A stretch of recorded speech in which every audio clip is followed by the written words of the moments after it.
Hello students, 10वीचं वर्ष हे सर्वांसाठीच खूप महत्त्वाचं असतं. 10वी आणि 12वी बोर्डच्या परीक्षा देत असताना बरेचसे विद्यार्थी, जवळपास सर्वच विद्यार्थी हे फर्स्ट टाईम परीक्षा देत असतात. त्यामुळे या विद्यार्थ्यांना परीक्षा हॉलमध्ये गेल्याच्या नंतर नेमकी प्रश्नपत्रिका कशी येते आणि त्यावर नेमकं काय काय लिहायचं असतं यातील बारकावे माहीत नसतात. सो स्टुडंट्स, तुम्हाला उत्तरपत्रिका लिहित असताना पहिल्या पानावर नेमकं काय करायचं आहे, कोणत्या चुका तुम्ही केल्या नाही पाहिजेत.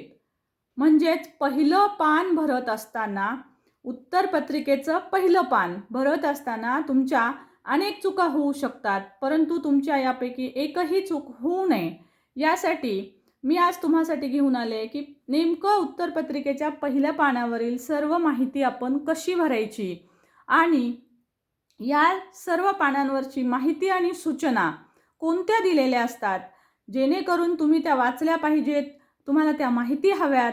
म्हणजे तुम्हाला बोर्डमधील आन्सर शीट जी आहे, तुमची उत्तरपत्रिका जी आहे ती कशा पद्धतीनं भरायची हे मी आज तुम्हाला सांगणार आहे.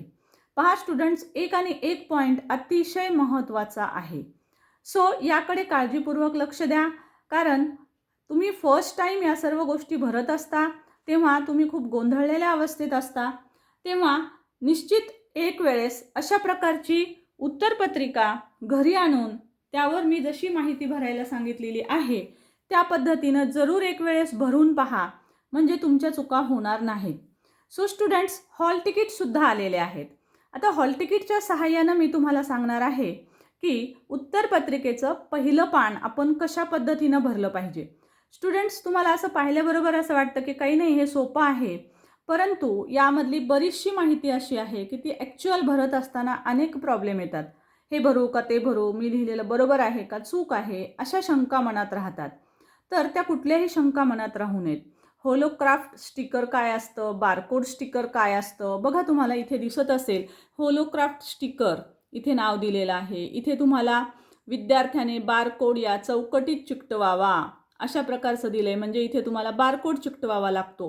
सो तुम्हाला ह्या सर्व गोष्टी ज्या आहेत, बघा ही जी आन्सर शीट आहे तुमची, तर ती आहे SSC किंवा HSC, म्हणजे यापैकी तुमची आन्सर शीट तुम्हाला अशाच प्रकारची येते 10वी आणि 12वी या दोन्हीसाठी सुद्धा. तर आपण या दोन्ही वर्गांसाठी विशेष करून ही आन्सर शीट कशी लिहायची, कशी भरायची ते आपण आज पाहणार आहोत. सो स्टुडंट्स, पहिल्यापासून सर्व सूचना नीट लक्षात घ्या. ओके, तर पहा आता सगळ्यात पहिले तुम्ही काय करणार आहात, तुम्ही एक्झाम हॉलमध्ये गेलात. एक्झाम हॉलमध्ये गेल्याच्या नंतर स्टुडंट्स तुम्हाला जेव्हा आन्सर शीट देतील, सो आन्सर शीट दिल्याच्या नंतर पहिली गोष्ट महत्त्वाची ही करायची आहे. बघा तुम्हाला अशा प्रकारे इथे मी डॉटेड लाईन दाखवलेली आहे. आता ही आन्सर शीट जी आहे ती मार्केटमधनं आणलेली आहे, त्यामुळे इथे दोरा दिसत नाही, परंतु ही जी तुम्हाला डॉटेड लाईन दिसते आहे, सो ही डॉटेड लाईन जी असते इथे तुम्हाला दोरा असतो. ओके, हा दोरा बांधलेला असतो आणि हा दोरा तुम्ही मशीनवर जशा पद्धतीनं शिवलेला असतो तशा टाईपचा हा या आन्सर शीटला येतो. तर हा दोरा स्टुडंट्स व्यवस्थित आहे का ते पाहून घ्यायचं. कधी कधी हा जो दोरा असतो तो हा सपोज बघा आता इतका अर्धा पेज आहे समजा, तर एवढा दोराच नसतो आणि इथूनच दोरा असतो हा अर्धा भागामधला. तर अशा वेळेस तुमची आन्सर शीट जी आहे तर ती निघण्याची शक्यता राहते. सो त्यासाठी हा पहिली महत्त्वाची आणि खूप महत्त्वाची सूचना पहा की प्रत्येक हॉलवर खरं तर पर्यवेक्षक हे पाहत असतो, परंतु काही ठिकाणी पर्यवेक्षकांनी जर नाही सूचना दिली तर आपल्याला हे माहिती हवं. तर त्यासाठी सर्वात प्रथम गेल्यावर तुमच्या हातात आन्सर शीट आली की तुम्ही हे चेक करा की हा दोरा व्यवस्थित आहे का. ठीक आहे, काहीही दोऱ्यात शंका वाटली की दोरा निघून जातो का, अर्धवट निघालाय का, तर ती आन्सर शीट तुम्ही जो पर्यवेक्षक असतो, इन्व्हिजिलेटर असतो हॉलवर, त्याला ती वापस देऊ शकता. तुम्ही त्यांना सांगू शकता की सर ही आन्सर शीट याचा दोरा निघतो आहे, मला ही बदलून द्या. तुम्ही अगदी नंबर जरी लिहिलेला असेल त्यावर तरीसुद्धा आन्सर शीट तुम्हाला वापस देऊन दुसरी आन्सर शीट देतात. पण त्यासाठी अगदी सुरुवातीच्या 5 ते 10 मिनिटामध्येच तुम्हाला हे काम करावं लागेल. तुम्ही लिहिल्याच्या नंतर कदाचित तुम्हाला ते बदलून देणार नाही. तर स्टुडंट्स, हा पहिली महत्त्वाची सूचना आणि खूप खूप महत्त्वाची सूचना. त्यानंतर दुसरी महत्त्वाची सूचना असते, पहा हे सर्व पानं व्यवस्थित आहेत का हे पाहून घ्यायचं. आणि म्हणजे काय, तर हे पानं जे आहेत तर ते फाटलेले असू शकतात मध्ये. ओके, सो अशा प्रकारे हे पानं जे आहेत ते फाटलेले असू शकतात एखाद्या वेळेस. सो हे सर्व पानं व्यवस्थित आहेत का, एक एक पान काढून ते तुम्हाला व्यवस्थित पाहायचं आहे. ही इथे जी आन्सर शीट आहे बघा, अशा प्रकारे इथे तुम्हाला नंबर दिसेल. ही 16 पानाचीच आन्सर शीट आहे. सो तुमचे जे आन्सर शीट असतात त्याचे सर्व पानं बरोबर आहेत का, तुमच्या वेगवेगळ्या विषयानुसार ही आन्सर शीट जी असते ती वेगवेगळ्या पेजेसची असते. सो शेवटचं पेज कोणतं आहे, किती पानाचं आलेलं आहे, ते सगळे पानं आहेत का, का मधलं एखादं पान फाटलेलं आहे, हे व्यवस्थित पाहायचं आहे स्टुडंट्स. कारण मधलं एखादं पानसुद्धा फाटलेलं असू शकतं. सो हे मधून अशा प्रकारे याची शिवण व्यवस्थित आहे का, का मधून बघा एखाद्या वेळेस इथून पान फाटलेलं असू शकतं. एखादं पान यातलं जर फाडून घेतलेलं असेल तर असंही एखाद्या वेळेस येऊ शकतं. सो हे प्रत्येक पेज असं उलटून तुम्हाला पाहायचं आहे की कशा पद्धतीचे हे पानं आहेत, बरोबर आहेत का, किती आहेत, काही फाटलेलं पेज आहे का. सो हे सर्व तुम्हाला काळजीपूर्वक अभ्यासायचं असतं, पाहायचं असतं. सो गेल्या पहिले महत्त्वाच्या ह्या 2 गोष्टी तुम्ही करणार आहात. आता तुमची आन्सर शीट समजा कुठेही फाटलेली नाही, दोरा व्यवस्थित आहे, नसेल तर बदलून घ्या. त्यानंतर मग पुढे काय करायचं. आता आन्सर शीट हातात आलेली असते. आता पहिलं पेज आपल्याला भरायचं असतं. सो स्टुडंट्स, पहिलं पेज भरण्यापूर्वी तुम्हाला याच्यावर सगळ्यात महत्त्वाची गोष्ट करायची ती म्हणजे बघा, तुमच्याकडे हॉल तिकीट असतं. ओके, इथे बघा तुम्हाला दिलेलं आहे इन फिगर, अंकात इथं नाव दिलेलं आहे तुम्हाला. इकडे बघा सीट नंबर दिसत असेल तुम्हाला, सीट नंबर, बैठक क्रमांक. ओके, इन फिगर म्हणजे अंकामध्ये सीट नंबर लिहायचा आहे. इन वर्ड्स हा वर्डमध्ये लिहिलेला आहे. हा आणि हा माझा इथे लिहिण्यात वेगवेगळा आलेला आहे कारण हा अगोदरच भरलेला होता. माझ्याकडे एक आन्सर शीट होती ती मी दाखवते आहे, त्यामुळे हे दोन्ही वेगळे आहेत. पण मी दाखवते तुम्हाला कशा पद्धतीनं हे नंबर आणि कुठून लिहायचे असतात.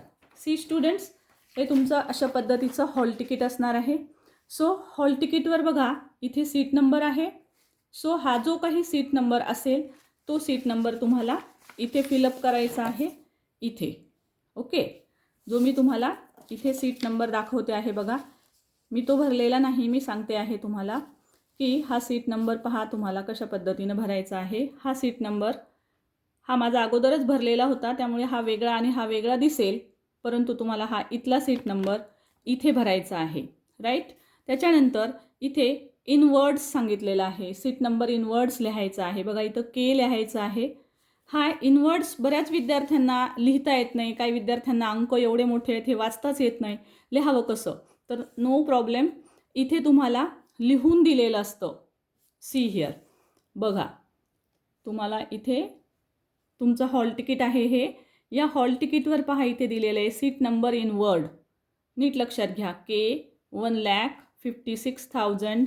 ओके, अशा प्रकारे हा नंबर पूर्ण तुम्हाला इंग्रजीमध्ये तुमच्या हॉल तिकीटवर म्हणजेच ॲडमिशन कार्डवर हा नंबर असतो. तर हा नंबर अशाला असा पाहायचा आहे. सर्व विद्यार्थ्यांनी हे केअरफुली लक्षात घ्या. खूप सारे विद्यार्थी हुशार म्हणणारे सुद्धा अंकात नंबर इन वर्ड्स जेव्हा लिहायचं काम पडतं त्यावेळेस तो चुकीचा लिहितात. तेव्हा चुकीचा लिहिण्यापेक्षा हा इथला पाहून लिहा. ओके, हॉल तिकीट तुम्ही झेरॉक्स करून घेता. ते झेरॉक्स केलेलं हॉल तिकीट तुम्हाला परीक्षा हॉलवर न्यायचं आहे. तेव्हा इथे त्याला पेन्सिलनं अंडरलाईन करून ठेवा परीक्षेत जाताना, म्हणजे तुम्हाला पटकन हा दिसतो आणि हाच नंबर तुम्हाला इथे भरायचा आहे. ओके, बघा इथं मी लिहिलं आहे के 1,56,445. अशा पद्धतीनं हा नंबर तुम्हाला लिहायचा आहे जो इथे दिलेला असतो. ओके, सो स्टुडंट्स, त्याच्यानंतर अतिशय महत्त्वाची गोष्ट असणार आहे बघा, इथे तुम्हाला खाली दिलेलं असेल, इथे आहे तुम्हाला सिग्नेचर. पहा दिसत असेल तुम्हाला सिग्नेचर ऑफ कॅन्डिडेट. सो इथे तुम्हाला त्या स्टुडंटची सही असणार आहे. त्यानंतर इथे आहे इन्व्हिजिलेटर साईन, ही असते पर्यवेक्षकाची सही. बघा इथं सह्या करताना विद्यार्थी गोंधळून जातात. सो खाली करू नका सही. दोन्ही ठिकाणी सहीच शब्द आहे, साईनच आहेत, परंतु वरच्या कॉलममध्ये तुमची साईन आहे, विद्यार्थ्याची साईन आहे. खालच्या कॉलममध्ये इन्व्हिजिलेटरची साईन आहे, म्हणजे हॉलवर जे टीचर येतात त्यांची सही इथं आहे. सो ते इथं सही करतील. ओके, ते तुम्हाला सही करून देतात किंवा हॉलमध्ये आल्याच्या नंतर ते इथे सही करतात. आणि पण तुम्ही ही खात्री करायची आहे बरं का स्टुडंट्स, की तुमच्या या आन्सर शीटवर ही इथे तुमच्या तिथल्या सरांनी सही केलेली आहे का. त्याचबरोबर तुम्ही जी सप्लिमेंट घेता त्या सप्लिमेंटवर सुद्धा हा असाच कॉलम असतो. पुन्हा सप्लिमेंटमध्ये सुद्धा तुम्हाला हा असा कॉलम असतो त्यावर, आणि तो कॉलम तुम्हाला भरायचा असतो. म्हणजे बघा त्याच्यावर सप्लिमेंटवर सुद्धा याच पद्धतीनं तुम्हाला सीट नंबर भरावा लागतो, सही करावी लागते आणि तिथेही पर्यवेक्षकाची म्हणजेच इन्व्हिजिलेटरची सही असते. सो हा कॉलम सप्लिमेंटचा सुद्धा तुम्हाला भरायचा आहे. सप्लिमेंटवर सुद्धा पर्यवेक्षकाची सही आहे का हे जरूर जरूर पहा. सो अशा पद्धतीनं ह्या दोन्ही सह्या करायच्या आहेत. त्यानंतर स्टुडंट्स तुम्हाला इथं दिसेल सेंटर नंबर. सेंटर नंबर हा कोणता आणि कसा लिहावा तर पहा, तुमच्या हॉल तिकीटवर सेंटर नंबर सुद्धा दिलेला असतो. ओके, सी हिअर बघा इथे दिलेला आहे सेंटर नंबर 4103. ओके, सो आपण बघा इथे याच पद्धतीनं हा सेंटर नंबर तुम्हाला लिहिलेला दिसेल. सी हिअर बघा हा सेंटर नंबर लिहिला आहे मी 4103. सो इथं सर्व दिलेलं असतं हॉल तिकीटवर. थोडं केअरफुली इथलं पाहायचं आहे आणि पहिल्या पेजवर लिहायचं आहे. पण you should be very very careful. तुम्हाला खूप काळजीपूर्वक ही सर्व माहिती भरावी लागते स्टुडंट्स, लक्षात ठेवा. पहा त्याच्यानंतर आपल्याला बघायचं आहे खालचं काय लिहायचं असतं अजून. बघा आता इथे बारकोड, होलोक्राफ्ट याची माहिती सांगतेच मी तुम्हाला. त्यापूर्वी आपण आणखी काय भरायचं असतं बघा. याच्या खाली जर तुम्ही गेलात तर अजून एक महत्त्वाचा कॉलम असतो पहा इथे, आणि तो म्हणजे इथे सेट कोडसाठी एक दिसेल तुम्हाला, परंतु आता तुम्हाला सध्या याच्याबद्दल काही प्रॉब्लेम नाही आहे. सो त्याच्या खाली एक दिसेल बघा सब्जेक्ट म्हणजेच विषय. आता तुमचा जो टाईम टेबल आहे त्याच्यानुसार तुमचा जो पेपर असेल त्या दिवशीचा त्याचं नाव लिहायचं. सपोज तुमचा पहिला मराठीचा पेपर आहे, तुम्ही इथं मराठी सब्जेक्ट टाकणार. त्याच्यानंतर खाली पेपर हा एक शब्द असतो बघा. हा कशासाठी असतो नीट लक्षात घ्या. स्टुडंट्स खूप कन्फ्यूज होतात आणि इथं काहीही माहिती भरतात. तर हा पहिला पेपर आहे का दुसरा पेपर आहे हे इथं लिहायचं असतं. आता पहिला आणि दुसरा पेपर फक्त मॅथ आणि सायन्स, मराठी आणि विज्ञान ह्या दोनच याचे, आणि इतिहास भूगोल ह्या तिघांचे आपल्याला पहिला पेपर दुसरा पेपर असं असतं. तेव्हा याच विषयांसाठी तुम्हाला इथं फर्स्ट किंवा सेकंड लिहावं लागतो. आता मराठीचा एकच पेपर असतो त्यामुळे मराठीला 1 नंबर लिहायची गरज नाही. ओके, म्हणजे भाषा विषयाचे जेव्हा पेपर असतील तेव्हा हा कॉलम रिकामा राहील, लक्षात ठेवा. विज्ञानचा पेपर, त्यानंतर तुमचा मॅथचा पेपर आणि सामाजिक शास्त्र, सायन्स, मॅथ आणि सोशल सायन्स याचे पेपर जेव्हा येतील तेव्हा पहिल्या दिवशी 1 लिहायचं, दुसऱ्या दिवशी सेकंड लिहायचं. मॅथचा पेपर असेल पहिल्या दिवशी फर्स्ट लिहा, दुसऱ्या दिवशी सेकंड लिहा. सोशल सायन्सचा पेपर असेल सामाजिक शास्त्राचा, पहिल्या दिवशी 1 लिहा, दुसऱ्या दिवशी सेकंड लिहा. राईट. सो या पद्धतीनं फक्त फर्स्ट सेकंड इथे लिहायचं आहे. बाकीच्या पेपर्ससाठी विशेष करून भाषा विषयांसाठी काहीही इथं येत नाही, तो कोरा ठेवायची जागा. त्यानंतर डेट टाकायची आहे. ती डेट तुमच्याकडे तुम्हाला कन्फ्यूज जरी झाली तर तुमच्याजवळ असते हॉल तिकीटवर. तुम्हाला तुमचा पेपर कोणता आहे तिथे सुद्धा तुम्हाला या डेट दिलेल्या असतात, जसं की बघा इथे. ठीक आहे, इथे नंतर आणखी एक महत्त्वाचा पॉईंट, इथं डेटही दिसतील तुम्हाला, पेपर कोणता आहे तेही दिसेल तुम्हाला. इथे मराठीचा पेपर आहे 1 तारखेचा, म्हणजे इथे तुम्हाला सर्व माहिती असते. हॉल तिकीट जर सोबत ठेवलं तर सर्व माहिती असते. आणखी एक पॉईंट बघा इथे लँग्वेज ऑफ आन्सर. आपल्याला इथे लँग्वेज ऑफ आन्सर भरायचं आहे स्टुडंट. इथे बघा लँग्वेज ऑफ आन्सर म्हणजेच उत्तर लेखनाची भाषा लिहायची आहे आपल्याला. बघा हा कॉलम अतिशय महत्त्वाचा असणारा हा कॉलम. हा लिहिताना विद्यार्थ्यांना कन्फ्यूज होतं, तर आता कन्फ्यूज व्हायची गरज नाही आहे, कारण हॉल तिकीटवर बघा इथे दिलेलं असतं लँग्वेज ऑफ आन्सर. फक्त हे मात्र तुम्ही हॉल तिकीट मी कसं चेक करायचं हे काल व्हिडिओ टाकलेला आहे, त्यावर मात्र एक वेळेस तुमचे लँग्वेज ऑफ आन्सर करेक्ट आलेले आहेत का हे बघून घ्या. काल मी तुम्हाला व्हिडिओ बनवला होता हॉल तिकीट कसं चेक करावं, तर तो व्हिडिओ जरूर पहा आणि त्यानुसार हे सर्व लँग्वेज ऑफ आन्सर करेक्ट आलेले आहेत का ते बघून घ्या. याच्यावर जो आलेला आहे लँग्वेज ऑफ आन्सर ते तुम्हाला इथं लिहायचं आहे. आता मराठीसाठी बघा इथे लँग्वेज ऑफ आन्सर काय दिलेलं आहे. सी हिअर मराठी आहे बघा, इथं मराठी सब्जेक्ट याचं लँग्वेज ऑफ आन्सर आहे मराठी. सो तुम्हाला इथं उत्तर लेखनाची भाषा लिहायची आहे मराठी. राईट. इकडे लक्षात घ्या. सपोज इंग्लिशचा पेपर असेल, हा इंग्लिशचा पेपर, लँग्वेज ऑफ आन्सर आहे मराठी. बरेचसे स्टुडंट इंग्लिशला इंग्लिश लिहू का मराठी लिहू कन्फ्यूज होतात. ओके. सो इथे तुम्हाला लँग्वेज ऑफ आन्सर इंग्लिशसाठी पण मराठीच लिहावी लागते. मॅथ्ससाठी तुमचं सेमी असेल तर लँग्वेज ऑफ आन्सर इंग्लिश येईल. ओके. इथं ह्या विद्यार्थ्याचं सेमी आहे, त्यामुळे दोन्हीकडे पण इंग्लिश आलेलं आहे. तुम्ही मराठी मीडियमचे असाल तर तुमची इथं उत्तरलेखनाची भाषा इंग्लिशच्या ऐवजी मराठी असेल मॅथ आणि सायन्ससाठी. ओके. सो अशाच पद्धतीनं उत्तरलेखनाची भाषा काळजीपूर्वक लिहा. उत्तरलेखनाची भाषा समजत नसेल तर हॉल तिकीटवर पहा. स्टुडंट्स, त्याच्यानंतर बघा खाली आणखी एक महत्त्वाची गोष्ट आपल्याला करावी लागते, ती म्हणजे तुमचे सर्व पेपर झाल्याच्यानंतर तुम्हाला इथे आन्सर शीट आणि प्लस सप्लिमेंट किती घेतलेले आहेत ते तुम्हाला इथं लिहावं लागतं. स्टुडंट, हे लिहिणं गरजेचं आहे, हे लिहायचंच आहे. एखाद्या वेळेस तुमची आन्सर शीट जर तुम्ही बांधलेला असतो पेपर, कारण ज्यावेळेस सप्लिमेंट घेतलेल्या असतात त्यावेळेस सप्लिमेंट आणि तुमची ही मेन उत्तरपत्रिका ही दोन्ही तुम्हाला त्यांनीच बोर्डानेच दिलेल्या दोऱ्याने बांधायची असते. लक्षात ठेवा. स्टॅपलर वगैरे तुम्ही एरवी प्रिलिममध्ये वगैरे तुम्ही वापरता, परंतु स्टॅपलर अजिबात वापरता येत नाही. बोर्डच्या एक्झाममध्ये स्टॅपलर वापरायचं नाही. सो त्यांनी जो दोरा दिलेला असतो तोच दोरा घेऊन तुम्हाला तुमची आन्सर शीट आणि सप्लिमेंट हे दोन्हीही बांधावं लागतं. राईट. सो स्टुडंट्स, तुम्ही बांधतानाही काळजी करायची गरज नाही, कारण तुमचा हा जो भाग असतो इथे एक गोल केलेला असतो. ऑलरेडी पंचिंग मशीनने इथे गोल पाडलेला असतो आणि तुम्हाला मग तिथे सप्लिमेंट जे आहे, सप्लिमेंटला पण गोल असतो आलेला पंचिंग करून, त्यामुळे तिथे तुम्हाला दोरा व्यवस्थित सहजगत्या बांधता येतो. So don't worry about it. परंतु दोरा बांधावाच लागतो, एवढं लक्षात ठेवा. Don't use stapler. तर आता इथे आपण पाहत होतो की सप्लिमेंट कशा लिहायच्या आहेत. सो बघा, इथं दिलेलं असतं मेन आन्सर बुक 1. तुमची ही आन्सर शीट असणार आहे. ही आन्सर शीट म्हणजेच तुमची एक मेन आन्सर बुक असणार आहे, त्यामुळे इथं 1 असतो. ठीक आहे. आता सप्लिमेंट किती घेतलेले आहेत ते आपल्याला कॅल्क्युलेट करायचे. समजा तुम्ही मराठीच्या पेपरला 3 सप्लिमेंट घेतल्या तर तुम्ही इथं लिहिणार आहात 3. ओके. सो तुम्ही इथं 3 लिहिल्याच्या नंतर बघा, हा 1 प्लस हा 3. ठीक आहे. सो हा 1 प्लस हा 3 किती होईल? 4. राईट. ओके.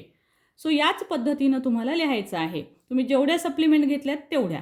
ऑफकोर्स इथं जर सप्लिमेंट घेतलेल्या नसतील तर इथं 0 लिहा. मग 1 प्लस 0 1च येईल. राईट. आता प्रश्न असा असतो की तुम्ही मॅथला ग्राफ घेता. राईट. तुम्हाला ग्राफ लागतो. मग ग्राफ घेतल्याच्या नंतर ग्राफ सप्लिमेंट धरायचा का नाही? तर येस, ग्राफसुद्धा सप्लिमेंटच धरायचा असतो. सो सपोज तुम्ही आता हा मराठीचा आहे, पण समजा हा तुमचा मॅथचा पेपर आहे, तुम्हाला ग्राफ घेतलेला आहे. समजा तुम्ही आता मॅथला सपोज 3 तुम्हाला सप्लिमेंट लागले आहेत, प्लस तुम्हाला 1 ग्राफ लागला आहे. गृहीत धरा एक्झाम्पल. सो 1 हा होईल, 3 हा. आता याला प्लस काय करायचं? Plus G. Right. G for graph. So social सायन्सला मॅप असेल तर इथे जीच्या पुढे तुम्ही प्लस एम लिहू शकता, मॅप लिहू शकता. मग आता हे काउंट करा. हा 1, हा 3, 4 आणि ग्राफ 1 किती झाले? 5. म्हणजे इथं तुम्हाला लिहावं लागेल 5 म्हणजेच 5. राईट. म्हणजे तुमचा ग्राफ असेल, मॅप असेल, तो पण सप्लिमेंटमध्ये धरायचा आणि इथे पद्धतशीर प्लस करून त्याच्या पुढे तुमचा ग्राफ घेतला असेल, ग्राफ. 2 ग्राफ घेतले असतील तर 2G लिहा. 2 ग्राफ. मग मोजताना काळजीपूर्वक मोजा. हा 1, हे 3, 4, 2 ग्राफ, 5, 6 आणि मग इथे येईल 6 total. So total in figure हे तुम्हाला लिहिणं गरजेचं आहे स्टुडंट, कारण तुम्ही नेमकं काय काय घेतलेलं आहे. तुमची एखादी आन्सर शीट मधनं सप्लिमेंट गहाळ झाली का, ती निघून पडली का, एखाद्याचा दोरा बांधायचा राहतो गडबडीमध्ये किंवा तो व्यवस्थित बांधला जात नाही. पण इथे जर तुमच्या आन्सर शीट जास्त लिहिलेल्या दिसल्या, सप्लिमेंट जास्त लिहिलेल्या दिसल्या, समजा इथे 4 लिहिलेल्या आहेत आणि तुम्हाला मार्क्स कमी पडत आहेत, तुम्हाला एक्झामिनरच्या लक्षात आलं की अरे याची बहुतेक 1 पेज निसटून पडलं काय की, तर मग त्यावेळेस तुम्हाला तिथे याचा विचार केला जातो. ते शोधाशोध करतील आणि असेल कुठे तर तुम्हाला त्याचा फायदा होईल, अन्यथा तोटा होऊ शकतो. त्यासाठी एकतर दोरा व्यवस्थित बांधा. दुसरी गोष्ट, या सप्लिमेंटचे टोटल व्यवस्थित करून लिहा. ग्राफ कसा लिहायचा, मॅप कसा लिहायचा हे पण लक्षात घ्या. सो बघा, इथं दाखवल्याप्रमाणे मी 3 + 1 4 आणि ग्राफ 1 जर धरला तर 5 होईल, प्लस सपोज मॅप जर असेल तर किती होईल, 1 3 आणि 1 4 5 6. सो इथे मला लिहावं लागेल 6, राईट. सो अशा पद्धतीनं ग्राफ मॅप असेल तरीसुद्धा आपल्याला सप्लिमेंटच समजायचं आहे, एक नंबर धरायचा आहे त्याचा आणि काउंटिंग करून लिहावं लागतो. त्यानंतर स्टुडंट्स तुम्हाला खाली काही कॉलम दिसत आहेत. सो हे कॉलम जे आहेत ते तुमच्यासाठी नाहीत, त्यामुळे इथल्या खालच्या ह्या शेवटच्या कॉलममध्ये तुम्हाला काहीही भरायचं नाही आहे. तुम्ही तुमच्याकडून कुठल्याही स्टुडंटकडून जर काही गैरवर्तणूक झाली असेल, म्हणजे कोणी कॉपी वगैरे करत असेल, तर इथे लाल शाईनं तिथले जे काही संचालक वगैरे असतील तर ते तिथं कंडक्ट करणारे एक्झामिनर असतील, इन्व्हिजिलेटर असतील किंवा तिथे आलेले कोणी संचालक असतील तर ते इथे लाल पेननं अभिप्राय लिहित असतात. सो हे भाग तुमच्यासाठी नाही. त्यानंतर तुम्हाला इथे marks in figure, examiner, moderator यांचे मार्क दिलेले आहेत पहा खाली कॉलममध्ये. सो तुम्हाला आणखी जवळून दाखवते मी. हा एक कॉलम असतो बघा. इथे एक्झामिनर मार्क्स कसे देतो इथे दाखवलेलं आहे. एक्झामिनर हे सर्व त्याचे मार्क्स, त्याचे साईन अशा पद्धतीनं दिलेलं असतं. मॉडरेटरचे मार्क्स, त्याने चेक केल्यावर किती मार्क पडले ते असं सर्व लिहिलेलं असतं चीफ मॉडरेटरचं. तर हेही कॉलम तुम्हाला भरायचं नाही आहे आणि लक्षात ठेवायचं आहे की ह्या खालच्या कॉलमला तुम्ही काहीही छेडछाड करायची नाही. त्यानंतर स्टुडंट्स आता अतिशय महत्त्वाचा भाग जो की तुम्हाला होलोक्राफ्ट कसं लावायचं, त्यानंतर बारकोड काय असतो बाबा हा प्रकार आणि ते कसं लावायचं असतं ते महत्त्वाचं आहे. सो स्टुडंट्स त्यासाठी मी सांगितलं हा व्हिडिओ तुम्ही बारकाईनं पाहायचा आहे. पुन्हा पण तुम्ही नंतरही हा बारकाईनं जरूर पहा. एकदा जरी लक्षात नसेल आलं, एक्झामला जाताना पुन्हा डबल पहा, जेणेकरून की तुमच्या काही पण चुका होणार नाहीत.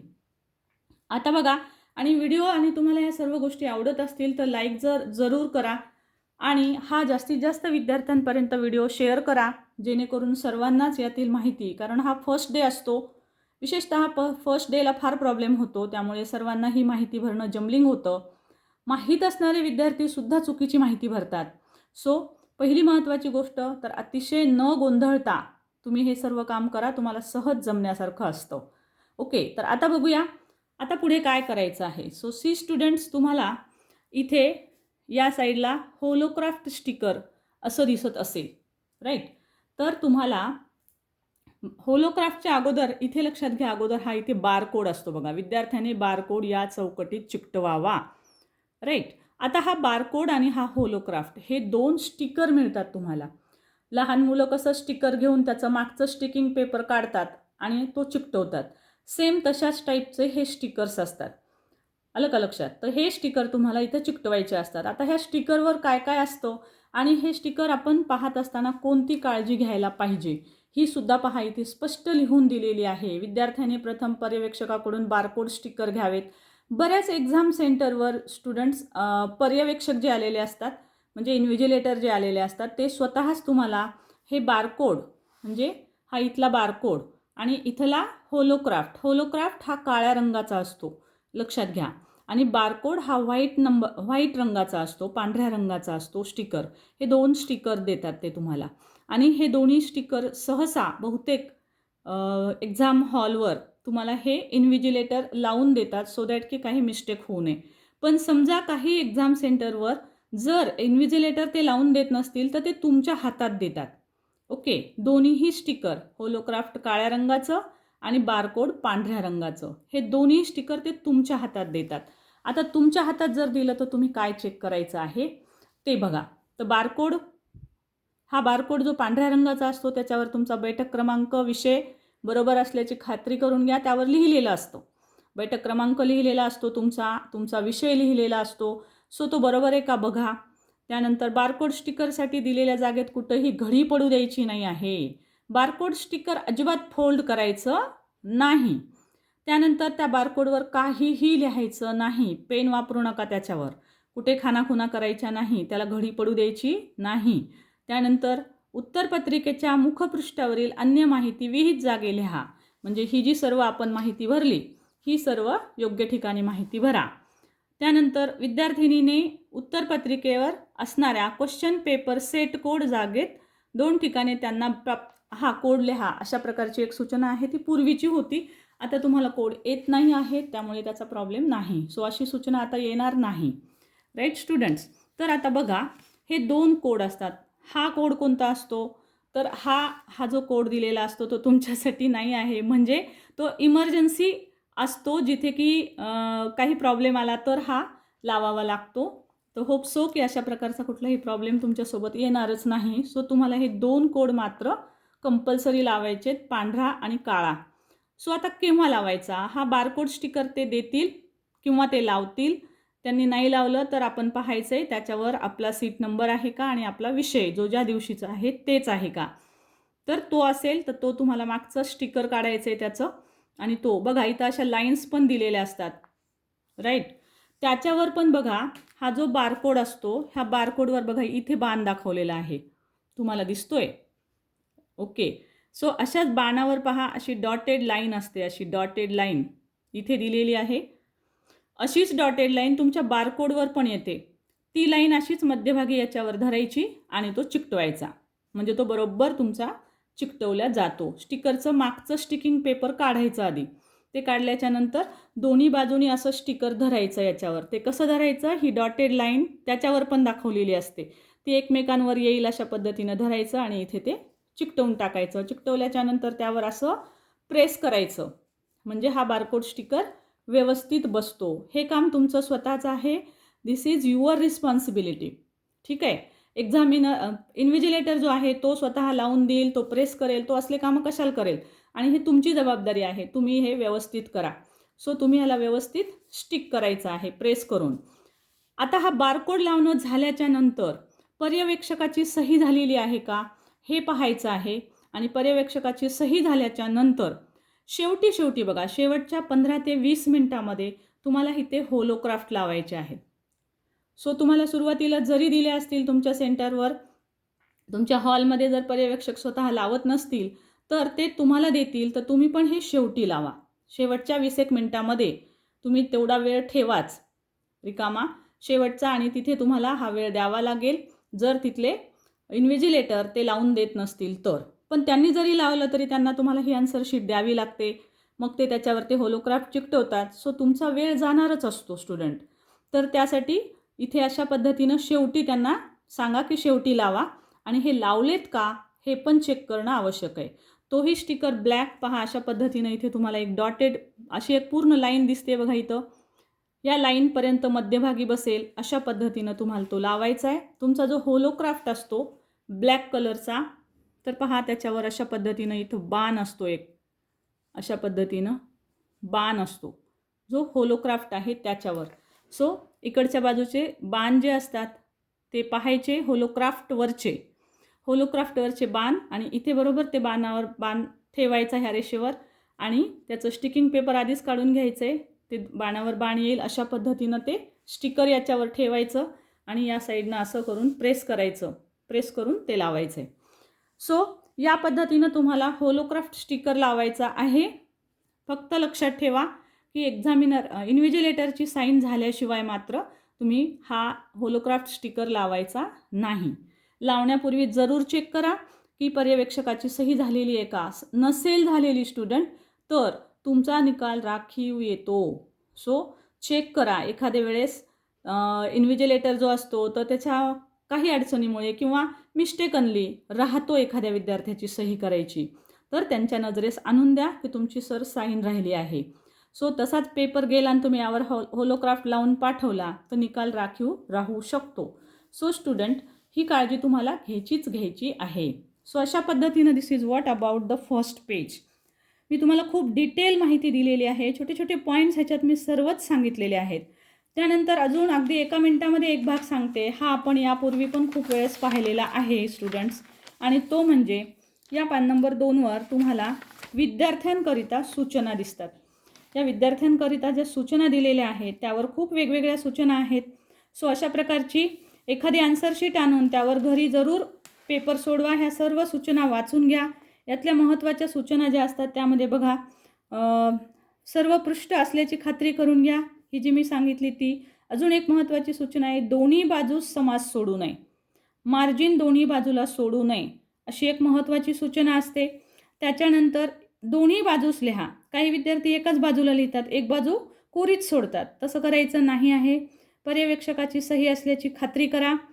त्यानंतर बघा आणखी महत्त्वाची पेनच्या बाबतची सूचना तुम्हाला इथे दिलेली आहे. शाईत बदल जर झाला असेल तर स्वाक्षरी घेऊ नये.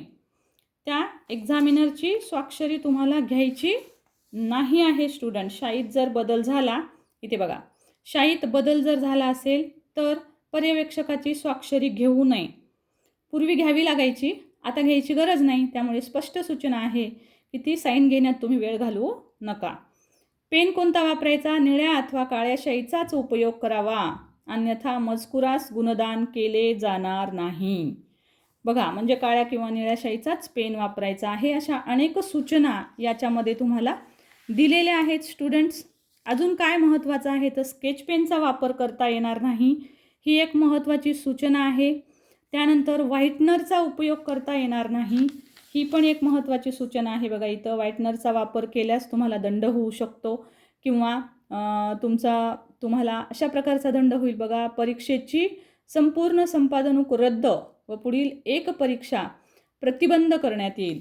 म्हणजे तुम्हाला पुढच्या 1 वर्षासाठी सुद्धा परीक्षा देता येत नाही. यावर्षी तर तुम्ही नापासच होता, परंतु पुढच्या वर्षीची सुद्धा परीक्षा देता येत नाही. त्यामुळे व्हाईटनरचा उपयोग करू नका. बरेचसे विद्यार्थी व्हाईटनर सोबतच घेऊन फिरतात. So don't use whitener. तसंच मी सांगितलं स्टॅपलर पण यूज करायचं नाही. सो बघा, ह्या अतिशय महत्त्वाच्या सूचना आहेत. एकदाच पाहून ऐकून लक्षात राहायच्या नाहीत. सो एक्झामला जाण्यापूर्वी एक वेळेस ह्या सूचना पाहून जा किंवा हा व्हिडिओ झाल्यावर या सर्व सूचना लिहून ठेवा आणि त्या जाता जाता एक वेळेस क्विकली ओव्हरलुक करून जा. ओके. सो स्टुडंट्स, व्हिडिओ तुम्हाला नक्की आवडला असेल.